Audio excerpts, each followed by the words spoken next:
Hello, everyone. That's just a very short video clip of Lapiro de Mbanga. I wish I could show you more of his work, but I wanted to at least give you a taste of his music. He is a singer-songwriter from Cameroon who was imprisoned in Cameroon because of his music, thereby making him a prisoner of conscience. Prisoners of conscience, I'm sure, is a term many of you are familiar with. It's essentially someone who's put in prison as punishment for what they believe, what they say, how they express themselves, who they are, who they associate with, and the like.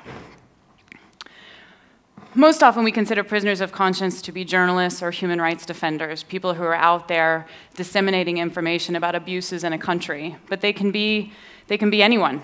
They can be teachers, they can be medics, they can be religious figures, even lawyers just defending their clients.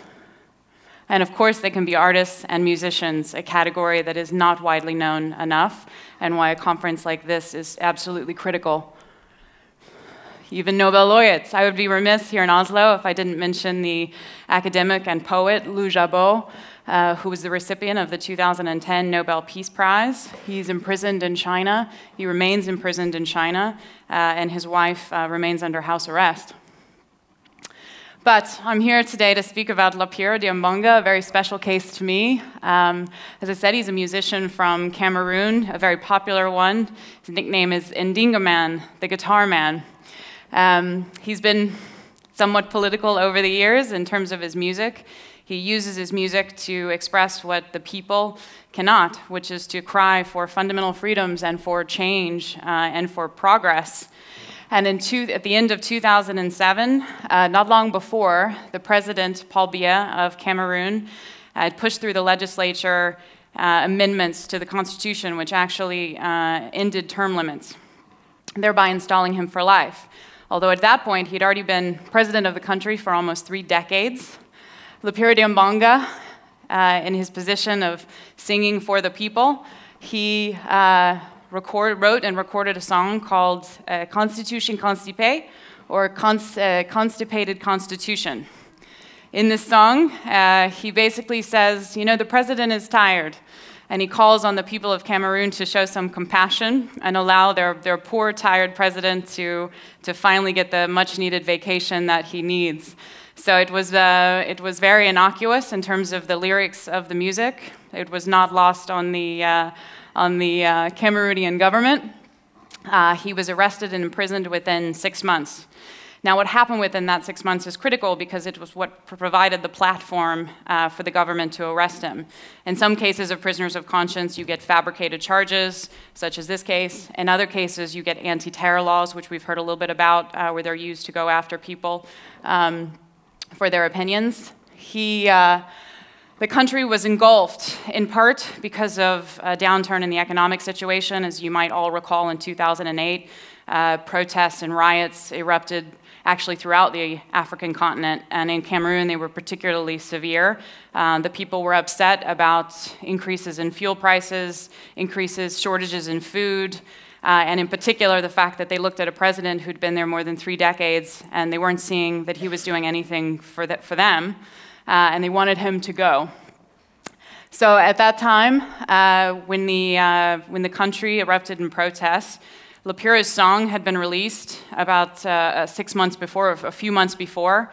It was immediately banned. Copies of it were confiscated from shops. Shop owners were fined for carrying it. So of course, all that is banned is highly, highly desired. The song became an immediate hit throughout the country. And during the protests, Lapiro's music essentially became the soundtrack for the demonstrations and for the protests. And this song in particular, Constitution Constipé, was the battle cry, so to speak. He was arrested. The government accused him of destruction of property. In fact, there had been millions of dollars in property loss because of the riots and the protests.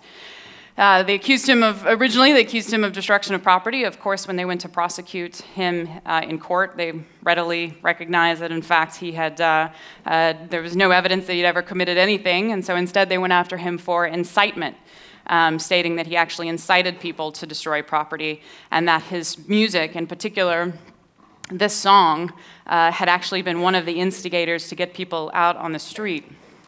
He was prosecuted in a trial that did not adhere to international standards of fair process, and he was sentenced to 3 years in prison. They also put a hefty fine on him of more than $500,000 US, essentially putting the price tag for some of the damage that had been sustained in one of the banana plantations in the region where he's from, in Douala. He was held in New Bell Prison, which has been nicknamed Hell on Earth for its terrible, terrible prison conditions. His case attracted worldwide attention, not initially, I can say, but through the very good work of organizations like Freemuse that helped disseminate his case. He won the Freedom to Create prize, which also gave him much needed attention. The guitar company that sponsored him, Vigier Guitars, was also instrumental in getting attention to his case. Why his case? Why did me as a lawyer and my organization take his case? Well, I don't know that I need to say too much. I think we've heard a lot today and yesterday about the power of artists in particular. There's an incredible bond that exists between a creator and those who behold the creation. It's a visceral, an emotional attachment between the two. And artists have an ability to transmit, whether it's specifically a message, if it's political or not, they transmit straight to a person's heart in a way that a journalist's words or an academic can't quite get there. And so they can inspire massive amounts of people. And because of that, they're especially vulnerable. And we've heard a lot of that here. So we considered Lapiro's case to be of utmost critical importance, and which is why we got involved. Now, how do you help someone like Lapiro de Mbanga or someone who's being wrongly imprisoned?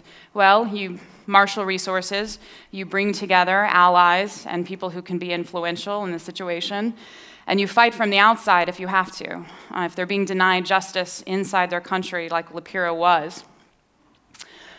Public relations advocacy, if people don't know about a case, they can't do anything about the case. So this is really central, and this is the starting point, as we've heard in some of the cases. Some of the speakers have said they went straight to the media because they knew they had to get the message out there. That was going to be one of the ways they were going to be empowered and have some influence in the country. And the same was true in Lapiro de Mbanga's case. Now, trying to get op-eds or attention in his case, for example, in a country like mine, in the United States, was difficult.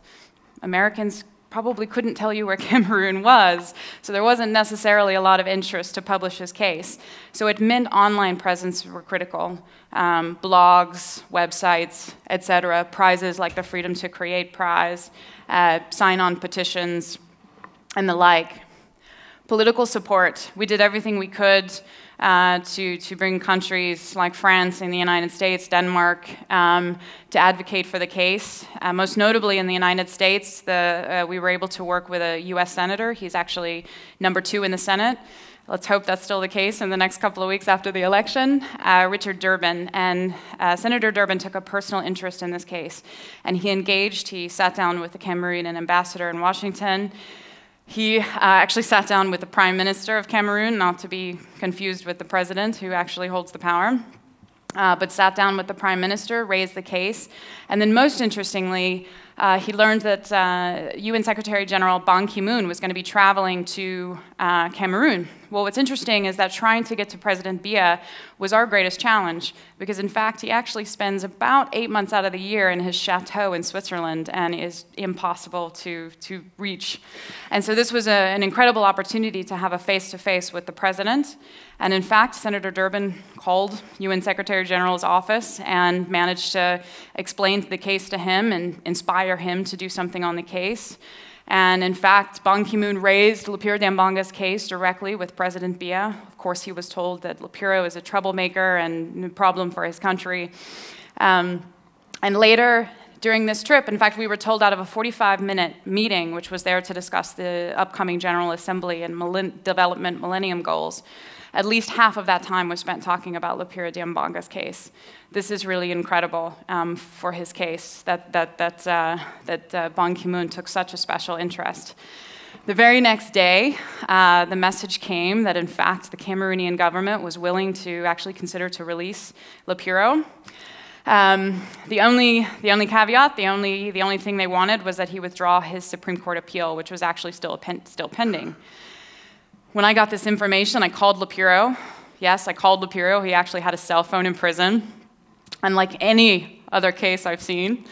And I told him this, and I said, Lapiro, we might think you might be released soon. You just have to do one thing. And he said, okay, well, what's that? And I said, you just need to withdraw your appeal before the Supreme Court. And he said, no, I can't do that. Sorry? Even he had to admit there was going to be no fair hearing before the Supreme Court, and yet he felt the need that he had to continue the fight within Cameroon. He couldn't just withdraw out of that fight, and so he stuck with it, which for us was troubling, but nevertheless, he knew what he was doing. We had already started working behind the scenes on international legal pressure. I enlisted the assistance of a law firm, Wilmer Hale. It's probably not well known, but law firms all over actually now more and more are taking pro bono cases and are willing to work on these cases for free. In fact, this firm spent more than, at least billed out more than $500,000 in working on Lapiro's case. We took it to the UN Working Group on Arbitrary Detention, which is a little-known body at the UN which considers these individual cases. In applying international law, it applies the International Covenant on Civil and Political Rights, which is a binding treaty that Cameroon is a party of, and also the Universal Declaration of Human Rights, which is considered by many, the UN included, to be customary law, which is to say even where a country does not expressly provide for fundamental rights like freedom of expression, it is deemed as so vital and universal that they will actually apply the Universal Declaration and essentially impose a right of freedom of expression in a country even where its government does not. The process for taking a case is very simple. It's paper litigation. And what I want to point out mostly is that you don't have to be a lawyer actually to take this case. You can be an NGO as long as you represent the individual. And you won the case. And I won the case. The UN Working Group found Lapiro, the government, to be in violation of the ICCPR. They found that his very imprisonment was a violation of his rights to freedom of expression because it came about because of his music. Thank you, Maran. Thank you.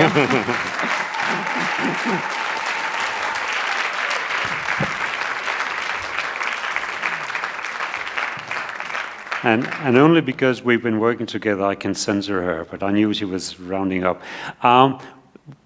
We're finishing tonight with art, and art speaking of herself with her art. So we have to make some things on the stage, but before we do that, I'd like to invite a person who has invested so much of his time, energy, for probably what you could from outside see as the most successful campaign. I don't think there are any country in this world who don't know about Pussy Riot.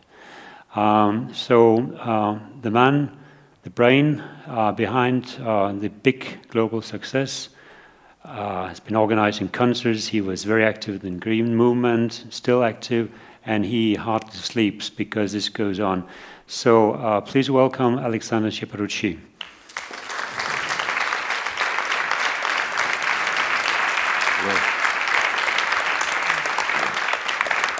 And we'll have the curtains drawn here. So we'll stand in front of here while they make ready. The reason I said you hardly sleep, because when I went to bed last night at 2:15, we had been talking, and I know you were still working. But apart from the working stress, it seems like an incredible, successful campaign, but it has also been a very dangerous campaign. And I understand that you feel today that it's not really safe in Russia. Okay, first of all, we could call it successful if it would have a result of no criminal punishment of Pussy Riot band. But when we started this campaign, we couldn't really predict whether it would impact in a good way or not. But the only thing I knew that this level of lawlessness, this level of obscurantist nightmare could be equalized to some natural disaster. That's why I think that the life of people, the human values are much more important than false idea of national pride. That's why I thought that international solidarity here should be somehow equal to international solidarity in case of like tsunami or earthquake, because I think that the flow of lawlessness and the flow of violence in current Russia this month is kind of real disaster. You said yesterday you felt it's worse than during the time of Brezhnev. You felt more safe. Definitely, definitely. Why is that? First of all, during the time of Brezhnev and especially late Soviet Union, I was much younger, it's first thing. Then second thing, nobody ever even thought about the danger to be murdered. And finally, the situation was much more understandable. We had a constitution where it was written that the leading party, leading force of the society is Communist Party, that any private entrepreneurship is criminal. It was a criminal code for this. And any promotion of capitalist ideas is prohibited. So it was more or less visible and black and white what are the rules. For many years of post-Soviet regime, the only rule was do whatever you want, make money, travel, we don't touch you, but don't touch our power, don't even question our power. This was kind of agreement. And then if you, maybe I tell you about kind of evolution of my personal attitude and of the situation in Russia. It's, I think, interesting. Actually, when Mr. Putin came to power, and actually even a little bit earlier, when this very scary development started, when a lot of real democratic leaders lost their power around Yeltsin, more and more people from KGB background and kind of violently thinking people came to power. All this started in the edge of last century and this century, last millennium and this millennium. It started from terrible, terrible events, if you remember. These very strange explosions of buildings in Moscow and other parts of Russia. Several terrorist acts with very strange reports of some investigative journalists about the connections of terrorist leaders and the Russian secret forces, Chechen terrorist leaders and Russian central secret forces. Then several other explosions like bombing in streets of Moscow, in pedestrian walks, in metro, in airplanes, and even in the music festival called Wings, by the way, organized by my very good friend and music colleague. So it was really scary, and people have been scared. And somehow, I remember at this time many people really were afraid that the power could be involved to all this nightmare. And many people connected the very rapid rise of Mr. Putin with this really scary things. But people tend to not to touch scary things a lot. If you open the book, and there are a lot of very scary pictures there, you tend not to open this book. And that's why people somehow had a hidden agreement. The whole society had kind of agreement with the power. Okay, at least you allow us to do whatever we wanted. You allow us to make money, and the economic is really growing, probably because of big oil prices. We can travel, we can do whatever we want, and okay, we wouldn't touch your power. Just give us stability. So the stability was a key point of all these years of Putin. And stability means that no more explosions or less explosions, no more murky murders. And I can tell you that also, Probably it was a coincidence, but people were scared because several most active and investigative critics of Putin's regime who touched very acute questions of these very connections of leaders of Chechen terrorists with special forces. You have asked me to keep you short because he's got to go to the television now. So this very brief glimpse of, you mentioned mafia state last night? Okay, let me try to be short, but I will quickly continue. 1 minute. Yeah. So anyway, all these things haven't been proved, but people were scared, and many years they lived with this fear, but trying to show that they are not afraid, because it's like not a very pleasant feeling to show that you are afraid. It was not fashionable. It was not cool at all in Russia to be politically active. So most people, they were not cool. Most musicians, most producers, they arranged very cool clubs and festivals and exhibitions and whatever, and it was not cool to get to politics. I would say that 4 years of Medvedev really changed the situation. I really think that Medvedev was very important, though he was not self-sufficient president, it's for sure, and he was so weak, but definitely he was a different personality. The first thing he did an interview to the oppositional newspaper, Novaya Gazeta, who lost several of their correspondents, including Anna Politkovskaya, and he gave them a lot of respect. And he even told them that I respect you, that you never licked anybody's ass above. He made a lot of steps which were promising, and a lot of people hoped that Medvedev would somehow, even though he was not really a democratic elected president, he somehow would drift the country to the proper direction. All of a sudden, Putin said, I come back. And at this very moment, people say, oh, we are cheated, we don't want to continue anymore.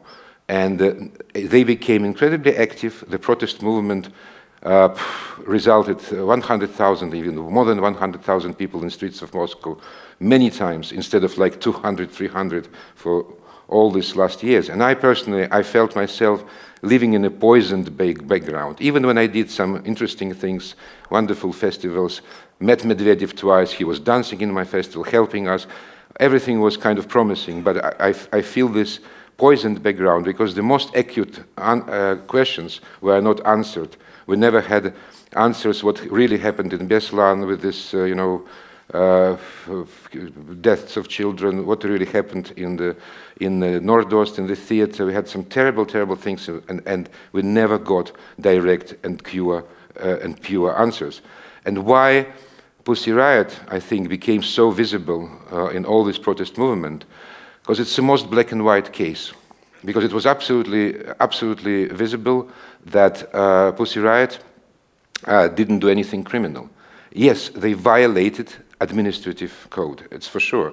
Because, okay, they maybe insulted two people, Putin and the Patriarch, the leader of Orthodox Church. Maybe, probably, we can presume that they insulted few people who were in the church now. But by Russian law, this very insult of religious feelings or personal, it's not criminalized. Maximum they could get is like up to 30 euros fine or several days of cleaning streets, like administrative arrest, maximum.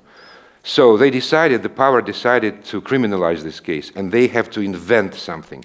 And this was maybe the first case when the power, and probably Putin himself, I don't know, but they didn't try to find some fake accusation. For instance, to put drugs in their pocket and say, okay, drug dealers, or something like this. They wanted to show all society that this is very dangerous to do whatever you do. Why?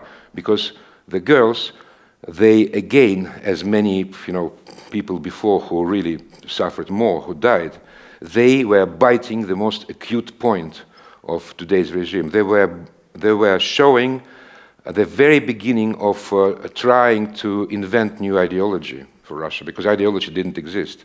The only ideology, instead of communist ideology, was don't touch our billions, our power.